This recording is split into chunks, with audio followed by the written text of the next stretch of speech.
JT Civim, plus de 60 exposants, on commence la visite. Le JT du Civim. Alors ici, je suis sur un stand pas banal, hein. C'est un stand public-privé, puisqu'il y a l'agglo de Nevers et puis il y a la Croix Sofrel. Et vous venez ici pour montrer une application que vous avez développée ensemble. Tout à fait, ouais. Cette application nous permet, elle, d'optimiser les données issues des capteurs disposés sur le réseau d'eau de Nevers Agglomération. Et on se fait aider par une IA pour synthétiser nos données et les rendre plus accessibles. Alors Stéphane, le fait qu'on vienne exposer cette appli, c'est quoi la finalité? C'est montrer aux Canadiens que le public privé, ça fonctionne bien en France, ou c'est pour leur vendre la solution? C'est clairement pour tester le marché à l'international, mais aussi avec les villes françaises qui viennent aussi ici, leur montrer ce qu'on a pu faire avec Nevers et savoir si effectivement il y a un intérêt pour elles en France, bien sûr, pour aussi les villes francophones qui sont ici, mais aussi les villes locales, québécoises, qui peuvent avoir un intérêt. On en a vu quelques-unes qui ont déjà un intérêt pour l'application, même si effectivement les défis et les systèmes ici sont quand même assez différents. En tout cas, les enjeux sont clairement différents. Quand vous présentez l'appli, qu'est-ce qui les séduit? Ce qui les séduit, c'est la modélisation de la donnée elle-même et puis la facilité de prise en main des données et la digitalisation de tout notre réseau dans leur globalité. Ouais. Les points forts pour vous? Les points forts, c'est clairement l'interface utilisateur, le moteur d'intelligence artificielle qui apprend des experts et donc qui s'incrémente et qui s'améliore grâce à l'expertise de ceux qui l'utilisent. Donc ça, c'est vraiment des points clés qui font que chaque utilisation sera unique et le résultat sera unique par rapport aux usages. Et les maires québécois qui s'arrêtent sur votre stand, ils sont surpris de ce partenariat ou finalement c'est commun au Québec? Les Québécois, je ne trouve pas surpris. Au contraire, quand ils nous voient là-dessus, ils appellent leur responsable technique. Tiens, il faut qu'ils viennent voir ça, ça paraît assez unique. Non. Je pense qu'au contraire, certains nous ont dit qu'ils ont un problème à cause des problématiques de marché d'appel d'offres, d'avoir à séparer le public et le privé. Et là, pour une fois, ils ont tout le meilleur sous un même toit, on va dire.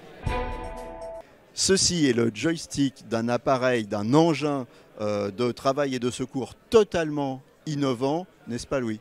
Tout à fait. Alors, on parle d'un appareil de traction compact qui a la capacité de traîner 1000 à 1500 livres dans des endroits très difficiles. On est tout petit, 20 pouces de haut, 20 pouces de large. On va partout où qu'un humain va à pied. En plus, on est électrique. Alors, en plus, on est électrique, mais on n'est pas que électrique. On peut amener du courant électrique pour travailler.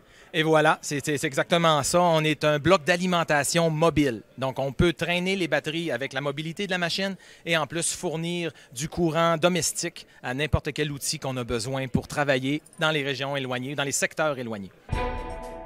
Sophie, vous avez participé à une table ronde sur la mobilité et notamment vous avez identifié des problématiques communes entre la France et le Canada sur le transport à la demande. Oui, tout à fait. En fait, on a les mêmes contrainte de desservir des zones moins denses et donc là nous je vais prendre l'exemple de Nevers, donc on a la ville-centre et les communes autour qui sont un petit peu moins denses, un peu plus éloignées. Donc comment on va les chercher? Donc on met en place du transport à la demande avec des freins, la réservation, les gens osent pas, il faut que je m'y prenne à l'avance, c'est compliqué, etc. Donc nous on a toute la culturation à faire donc on doit travailler avec les communes un peu excentrées pour travailler là-dessus, pour aider les gens à mieux prendre le transport et à se déplacer. Et le Québec, notamment, a les mêmes difficultés avec leurs grands espaces, les grands espaces entre chaque commune, etc. Donc eux déploient aussi le transport à la demande et se heurtent un peu aux mêmes problématiques. Donc je pense qu'on a collaboré aussi plus avec le Québec pour échanger sur nos pratiques, nos freins et nos opportunités de déploiement. Bon, le préfabriqué, oui, mais alors vraiment pas n'importe comment avec Constellation. Effectivement, Constellation Petite Maison crée des petits espaces. En fait, on appelle ça de la nanotecture.